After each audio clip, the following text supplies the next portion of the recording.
I've never really been big on isekai. If you shower on a regular basis, you may not know what that means, so let me explain. Isekai are stories based around someone or a group of people who have been brought to another world. Along with their new surroundings comes room for pretty much anything. I'm sure you can see the appeal of the idea, right? Imagine being whisked away to another world where kids don't push you in the hallways. Many authors also saw the appeal of the idea. Unfortunately, most of them are bad, so now there's like a billion isekai out there. And for some godforsaken reason, all the shitty ones are getting adapted into anime. Somehow a literary tool with infinite potential has transformed into a strange subgenre that's just the same show over and over again.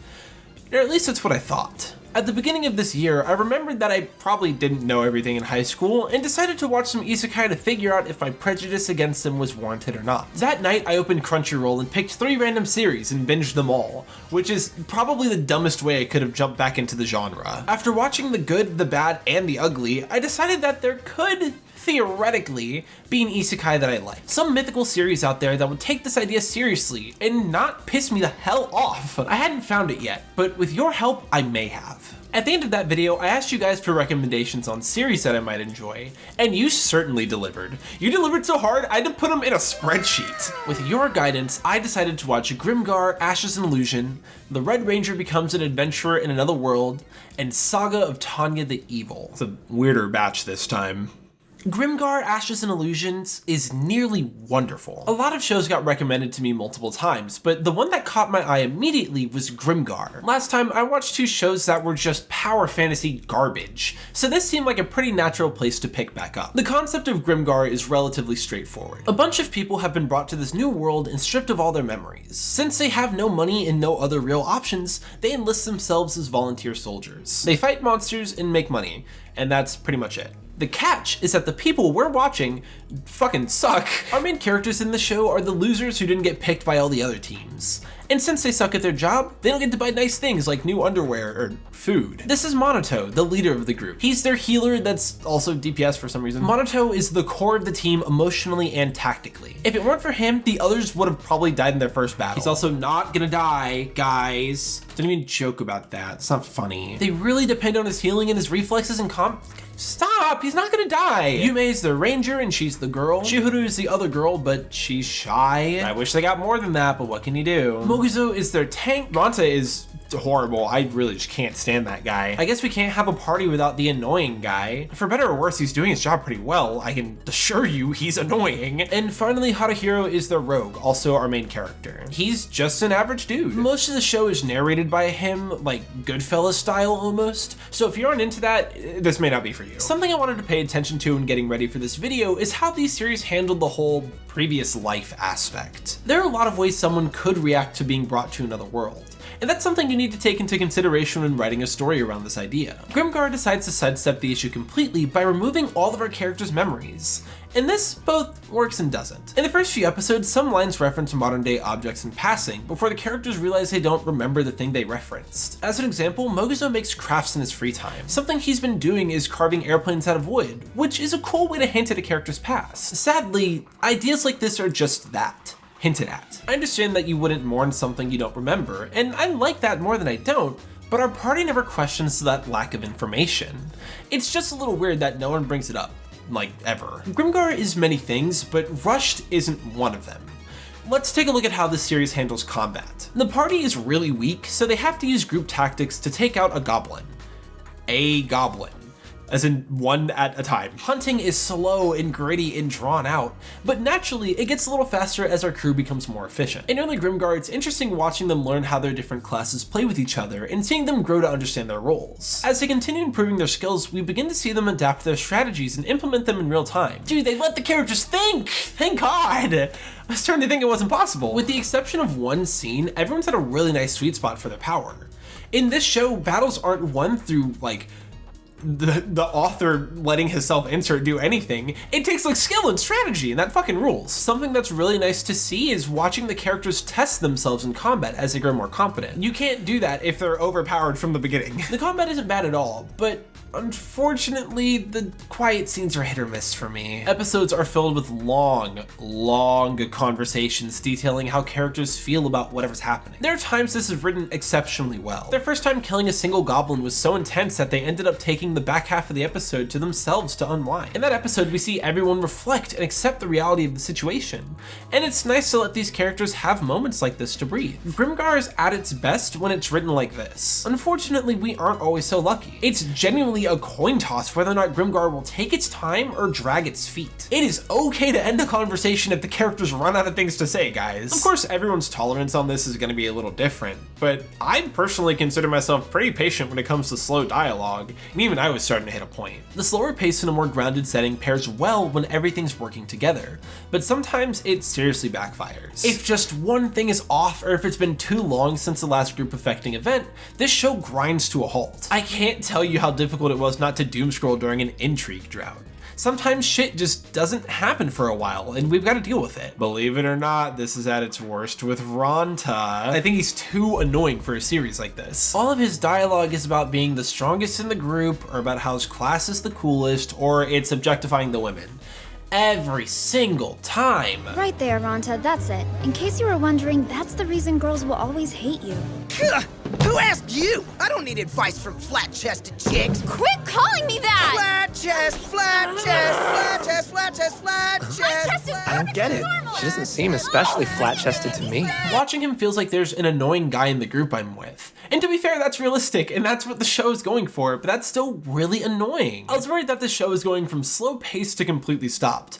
But luckily, something happened. After a successful day of killing goblins, the gang gets ambushed, and Monoto gets fucking shot and killed. Monoto's death works as a springboard for understanding the rest of the cast. It gives everyone a really fresh wound for the writers to poke at, and they make sure to let us know that everyone is hurting. Now that he's gone, Howdy has to step into the role of leader, and that's the change I think the show needed. Watching him fill in Monoto's shoes, or struggle to anyway, is a really natural direction to take his character. I'm a sucker for an imposter syndrome story, and Grimgar sort of nails it here. Howdy's growth out of Monoto's shadow and into the role of true leader is written with such efficiency over the course of the season. Because Grimgar dialogue tends to be well written, watching him talk with the others is incredibly interesting.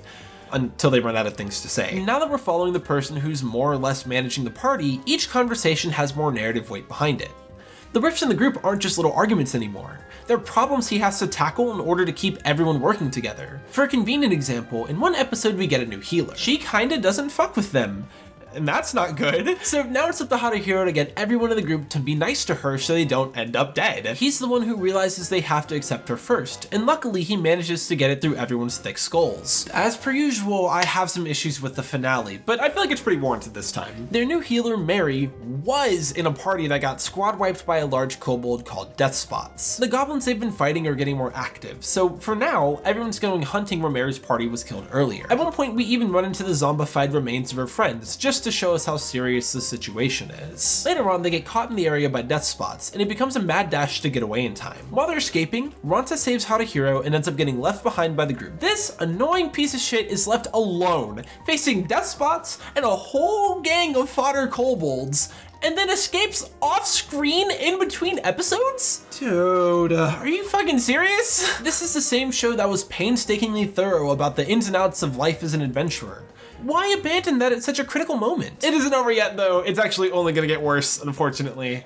And a lot weirder too. Just so I don't completely blindside you with this, I'll give you some context that I've neglected to mention. There's this weird zone Howdy's been in a couple of times. It's sort of like the cutting thread from Demon Slayer. Howdy traces this green energy with his dagger and it'll lead to a critical strike on the enemy. He's done this like twice so far. Okay, now we'll get to the bullshit. They meet up with Ronta and are on their way out when Death Spots pops up again. Only this time, Howdy is left alone with him. Injured and up against something about 2 towns outside of his weight class, Howdy has no choice but to lock in. He enters the zone and manages to stab Death Spots in his good eye. And knowing this series, I thought this is where Howdy would make his escape, considering he just blinded his opponent. I mean, you can even like have Death Spots still chase him because like the kobolds are kind of dogs, so maybe he can like smell them or something. Nah, he uses his regular dagger to cut this refrigerator-sized sword in half before the part he cut off flies into Death Spots' chest. The last 1v1 we saw Haruhiro win was against the goblin that shot Monoto, and even then it took more effort than this. I don't understand how this ending could even find itself in the show I've been watching this whole time.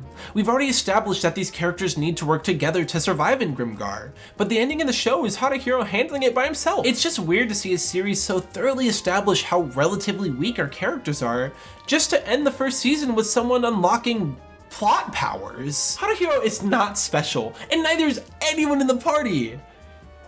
At least until Haruhiro unlocks his super best ever thief technique ever. What a shame. Also, before we move on, I have to say it, I don't think this was the right studio to make this show. And for a series that's so focused on the characters, it sure is strange there are so many weird shots of Yume. I haven't read it, but I have to assume the light novels don't treat their characters like this. So it's a shame that the studio fucked up what could have been a really fantastic story with the most needless fan service I think I've ever seen. I wonder what studio produced this. Oh, it's A1 Pictures. It's so fucked up because when it's well written, it's so good. And then the animators are like, Tootsie time. Stop doing that. Well, I think Grimgar's good. It doesn't quite stick the landing for me. That being said, of course, it's still leagues better than everything I watched last time. If you think you can handle the pacing of it, I would say give it a shot. But if that's not your style, let me give you a much stranger pitch. Burning brightly, the warrior of feverish friendship. Kizuna Red! Oh, that was pretty good. Yeah, was I had a feeling you guys would like that. It's like one of my favorites, so I'm glad I got to show it to you. Holy shit, dude. No, like, dude, that was freaking awesome. Guys, everyone stop talking. Listen, like, that was the best thing I've ever seen in my freaking life. I have a confession to make to you guys. I was a huge Power Ranger kid. Like, huge. Operation Overdrive, Ninja Storm, Jungle Fury, Mystic Force, SPD, Dino Thunder, literally any other generation of the show, it didn't matter. If they were Power Rangers related, I was all about it. In fact, I'm still so about it that my friend Aiden and I binged this entire show in 2 sittings, casually. If that's not enough for you, here's a photo my girlfriend snuck of us while we were all up on the TV reading about his gadgets. Anyway, I'm gonna talk about the show for a little too long now. The Red Ranger becomes an adventurer in another world is a big love letter to everything Power Rangers and everything about Isekai. Oh yeah, we see this morphing animation so many goddamn times. Oh, I'm in heaven, y'all. Something I really enjoy in the series I like is effort and enthusiasm. I believe that you can tell when the people working on a project are enjoying working on it, and thankfully this show feels like they had a fucking blast. Transition sentence, somehow Power Rangers and Isekai work really well together. It's a little hard to explain from a big picture perspective, so let's take it piece by piece here. We open the series with the Kizuna 5's final battle. The Kizuna 5 are a team of superheroes that fight to protect the many bonds of the world from the dastardly relationship enders. A group of evil fucks that are out to destroy humanity by tearing people apart. In the final battle against the Breakup King, or the End King, whatever you want to call him is fine, Kizuna Red sacrifices himself to save the day. But as I'm sure you could have guessed, that isn't where our story ends. Red is somewhere. Anyway, we ditch him for a minute to meet our resident Isekai mage, Idra. She's interviewing people to get some help on a quest in the area, and they kinda suck. Idra has her golem show them out, where Red bursts onto the scene. He defeats a golem while repeatedly exploding, for style, and this is enough to convince Idra to hire him. The two make their way to collect some mana crystals, where they open up to each other a little bit. Red's been here for 6 months, actually. Jumping that far ahead into his new life is actually really smart. It gives him a chance to define his own role in this new world instead of it being thrust upon him. Red is just here to help. He's enthusiastic, athletic, but most importantly, he really cares about bonds. Red is now used to this world, and because he's already adjusted, we've removed the learning curve of being in another world from his story. Because his Power Ranger stuff is so weird, Idra is the one who has to adjust to something otherworldly. From Red's side, it very much still feels like an Isekai, but from Idra's side, it feels like a hot alien landed in her backyard. Idra is the daughter of the disgraced Royal Scepter, which is basically the official wizard of the country. She wants to reclaim the title of Royal Scepter for her family, and with the resources that come with the position, she wants to help the people of her country like her father did. This gets Red really fired up, and since he fell in love with her dream of helping people with magic, he's gonna stick by her side until it becomes a reality. That's a bond right there. So what if we harness the energy of that bond to summon a giant robot and we fight a dragon monster with it until we blast that bitch with the power of bonds? It's like if Care Bears was badass. I'll say it again, I'm a big fan of Red. Writing someone whose entire character is about supporting other character relationships, or bonds, I guess, makes for a really easy way to get the audience invested in said other characters. I typically don't like the power of friendship as a selling point in a series, especially when it's someone's main character trait, but Red manages to make it work. They very easily could have just written him to be nice and strong and flavorless, but he's got a surprising amount of depth to him. Every aspect of the archetype he embodies is taken really seriously. This is what happens when you write a silly character earnestly. and it's spectacular. And that's something this series tends to do well. Red Ranger in Another World more often than not takes these characters and runs with them.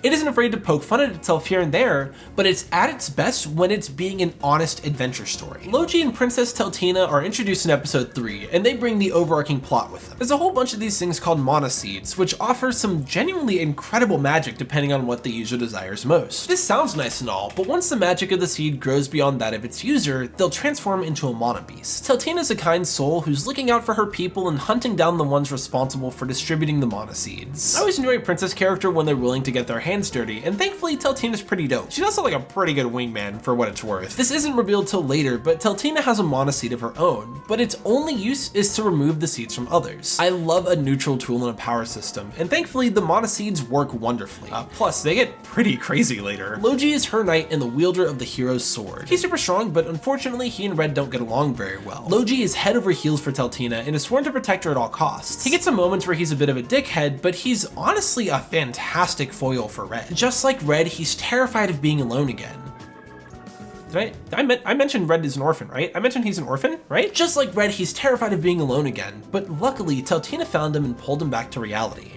As a result, he's fiercely loyal to her. After Red beats Logi in a duel, they agree to go adventuring together as a party. The first town they stop in is surrounded by an intensely powerful magic. It's no doubt the work of a mana seed. As it turns out, the lord of the town's ability is to summon these stands to whoever breaks his rules in his domain. If you break the rules, you get beaten. No ifs, ands, or buts about it. Later on, the gang, aided by a local rebellion's forces, devise a plan to fight him head on. That night, Logi overhears a conversation between Red and Teltina, where she asks him to keep her safe during the battle tomorrow. Because he's insecure, Logi ends up stealing the item Red uses to transform before battle, and this goes about as well as you could expect.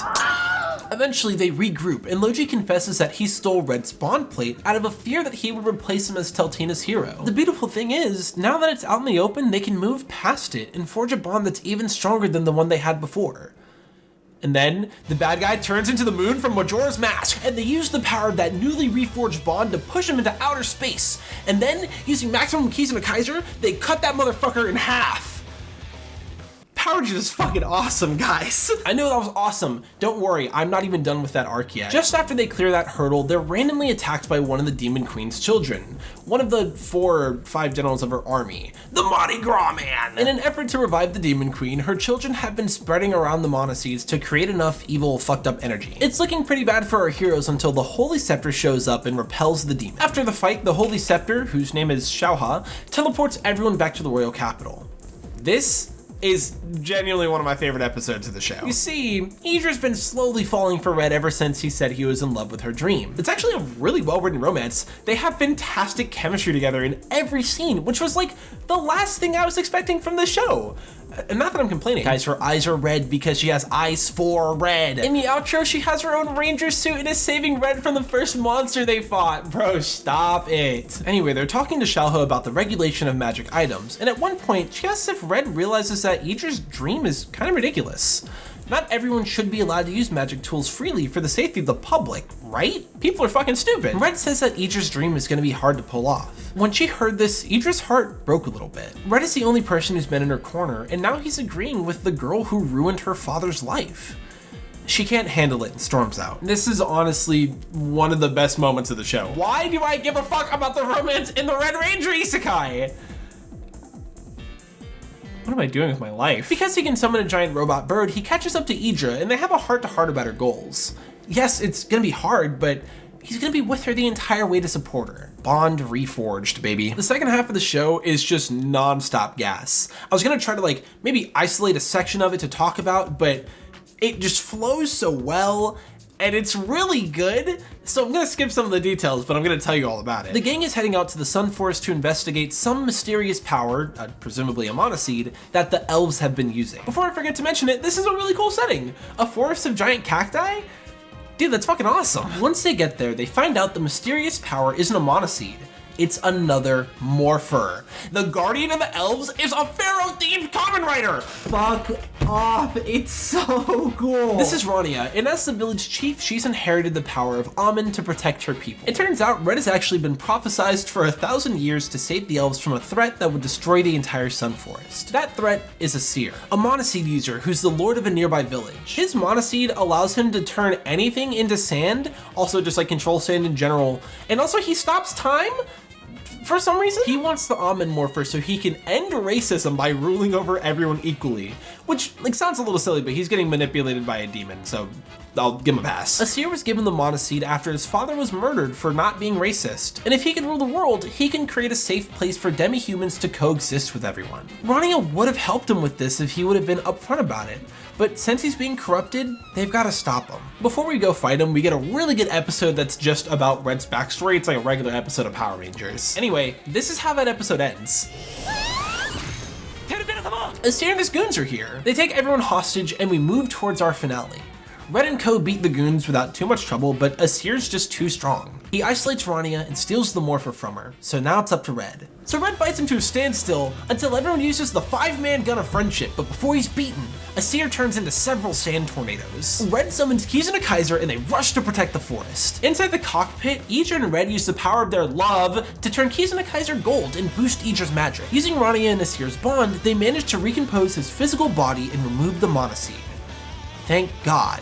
All's well that ends well. Ah, gotcha, we aren't done. There's still like 3 episodes left and they're all fire. The Mardi Gras man and his brother show up to kill Red before he becomes too troublesome. I've said it before and I'll say it again. Rapid encounters like this are like storytelling gold. Difficult scenarios are a fantastic way to test our characters. And I personally love when they don't get a chance to catch their breath fully. It just reveals a ton about every involved character. This time though, it reveals the most about Red. Because they're out of options, Red uses a bond plate we haven't seen up to this point. This is the warrior of deep obsession, Kizuna Black. We've seen hints at a power like this before, but this is Red's unhealthy dependence on his bonds brought to life. It's a life or death gambit to turn his fear of losing the people close to him into raw power. And while it's powerful enough for him to drive away the royal demons, he's clearly in pain. It's not that he doesn't want to lose anyone else, he genuinely wouldn't be able to handle it. And watching this series back with that understanding feels fucking bizarre. It honestly really makes me wish we got a flashback or two of him during that 6-month gap. How did he react to losing his relationship with the Kizuna 5? Once we get him back to normal, we wrap up the season with an amazing teaser for season 2. I'm not gonna tell you about it though, you just have to watch the show, so that way they make the season, and then you can look at the teaser. Now it'd be nice if I could end the coverage of this series right there, but I feel like some of you have noticed something that I've been ignoring. And this show is kind of lame sometimes. Just like Grimgar, Red Ranger in Another World demonstrates a couple of things a friend of mine dubbed anime-isms. You know, things like how Idra's dressed, a lot of funny circumstances that end with people posed in a sexual nature, like that sort of shit. For the sake of time, I will give you the worst example of someone acting out of character for an anime-ism. In episode 2, Red and Idra are hanging out when 2 dudes disrespect Idra's father. They have a little wager to see who can complete a specific quest first. If Idra wins, they have to take back everything they've said about her dad. And if the guys win, they get Idra to do whatever they want with her. The crazy thing is, this is her idea! And if we win, you will apologize for insulting my father's name. And you must vow to never do it again.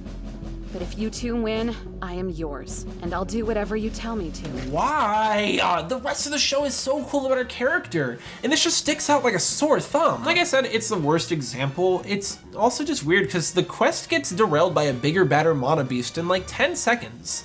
Just say they get her money or like her house or something, man. They're only here for this episode. Why make them perverts? While it isn't necessarily overwhelming, it is kind of disappointing to see this show do that stupid shit. You can just tell a good story. I would like it more. All in all though, I quite like this show. It's got some fantastic highs and some like middling lows. So please go watch it so they make a season 2. Please go watch it so they make a season 2. All right, enough sunshine and morphers. It's time to talk about the horrors of war. When someone pitched this show to me as Magic World War I, it piqued my interest for like 10 seconds, and then I went back to whatever I was doing. A few months later though, I was looking for a third show to watch for this video, and lo and behold, Tanya was sitting there and staring at me. And you know what? I think I like it more than I'm giving it credit for. I'll be honest, I'm not a very big fan of war media. It's just never been my thing. I'm really bad with names and faces. It's my only flaw. And this gets twice as bad when I need to know ranks and allegiances. I just tend to get lost in the sauce a little bit, so it's not my forte. That said, when war stories are well done, they are some of the most astounding pieces of art I've ever seen. Tanya is one of these series. And honestly, I don't really know how I feel about that. I didn't want to jump on main and tell you guys to go watch the Little Girl War anime, but it's actually really interesting. Magic World War I is a bit vague as a pitch. It's not inaccurate, but it's just vague. I want you to imagine a guy. This guy is a super piece of shit, basically. He's the kind of guy who's just doing his job. The type to abuse as much power as he possibly can without breaking any rules to avoid punishment. Someone who can only see others for what they offer him, and how he's able to manipulate them to get more. So of course he's in management. One day he fires some other guy who ends up pushing him in front of a moving train. Right before he gets live leaked, something, presumably God, freezes time. See, what I didn't tell you about this guy is that he is simply the hardest atheist of all time. God tells him, look man, if you say you believe in me, I'll hook it up with the reincarnation. And the guy's like, I haven't needed you up until now, so why start here? Also, God isn't real. Then God goes, you know what? Fuck you. Welcome to the Empire! This country is not Germany, but it definitely looks pretty similar. They're in Magic War, and soon enough, it's gonna be Magic World War I. Our guy from earlier has been reborn as Tanya Degurachov, a highly skilled mage in the Empire's army. We get to watch as she uses her tactical genius and incredible magic to rise to the ranks of the military, all in hopes of scoring a cushy position away from the front lines. This is the strongest setup I've seen for any of the shows I've reviewed in this series, and it's not even close. Just like the other series in this video, Tanya has a unique approach to reincarnation. In this series, there isn't a question as to why she's here. The god of this world is actively trying to break her. Something you'll hear a lot when talking about this show is that the fact that it's an isekai doesn't matter. You can look at it that way if you want, but I feel like that's doing a massive disservice to Tanya's writing. The idea of being in another world tends to come with an inherent challenge. Do I need to remind anyone of the worn out underwear arc? Being X is the idea of an isekai personified, and when presented with that, Tanya told it to lick her balls. Her entire reality is being controlled by the whims of a cruel and vindictive being that is throwing the entire world at her. This doesn't just make life in another world difficult, it makes it almost personal. Instead of simply sitting around and waiting to die, Tanya uses her several issues to climb the ranks of the military. Not just, you know, to survive the war, but to prove that she's better than being X. We open the series with Tanya kicking a ton of ass before we learn about her reincarnation in early life, and then we see her enjoy just a little bit of time away from the front lines. There are two really significant events I want to cover here. In episode 3, she's helping a mad scientist perfect a new computational jewel. It's a tool that, in theory, will give mages incredible power. The only problem is that it might explode. During one of their test runs, Being X pops up again and tells Tanya that if she wants to use it without exploding, she'll have to pray to him.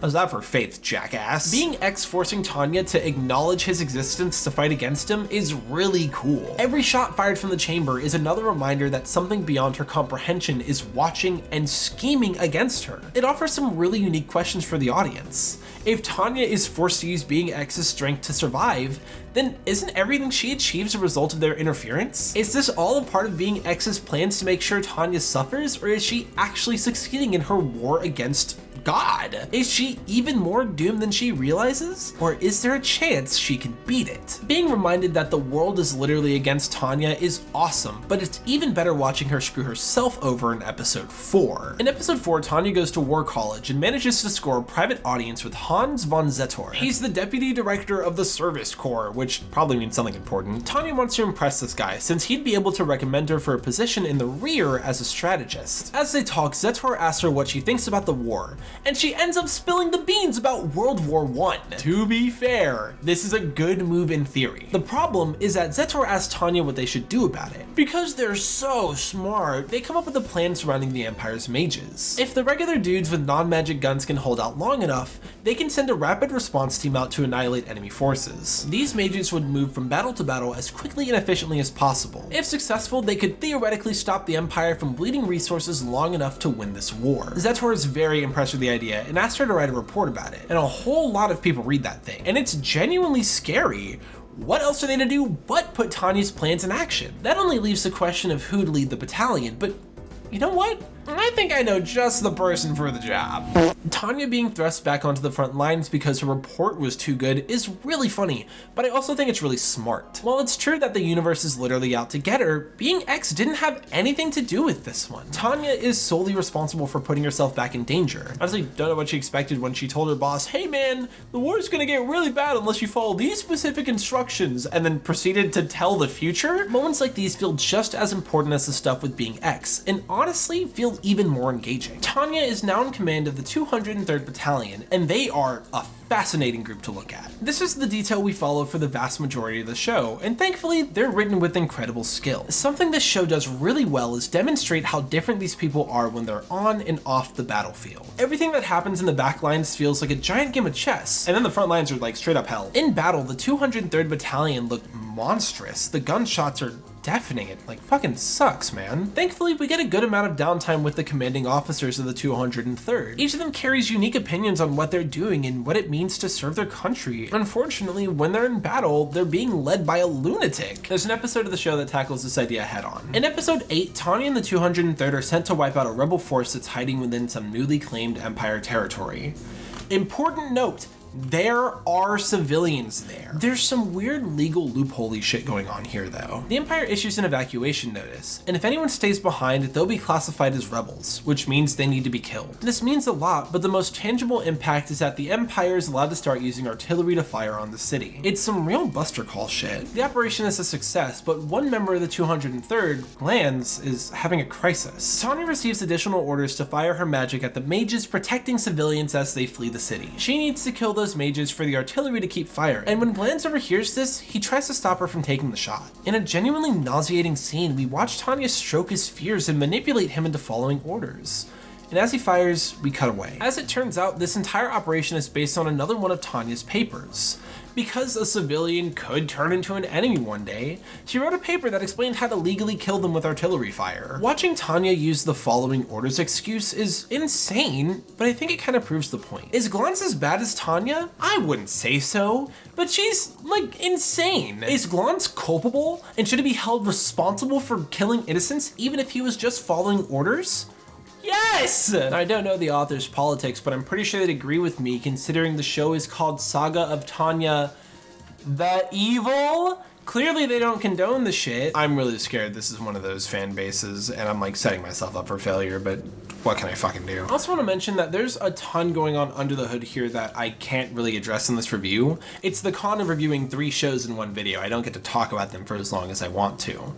But while I still have some time, I do want to talk about the movie. This is going to take some context. Tanya killed a guy and then Being X saved him and gave him the same kind of power that she has. Tanya, because she's simply better, killed him in a climactic battle, blah blah blah, it's war. That guy had a daughter named Mary Sue, and in the movie she's also been visited by Being X. Now she fights under the flag of the Unified States and is essentially targeting Tanya. And also she can like spam Gallic guns, it's bullshit. I think Mary Sue is awesome. Carlo Zen created a perfect foil for Tanya in this character. Mary is a perfect storm of karmic justice for Tanya to fight against. Someone who's not only being actively helped by Being X, but someone who wouldn't even be fighting in this war if it wasn't for Tanya's interference. TLDR, I can't wait for her to shoot Tanya in the face. The Saga of Tanya the Evil is an incredibly rich tapestry of character work centered around the worst person ever. If anything I've said in this review has piqued your interest about it, I would say watch it.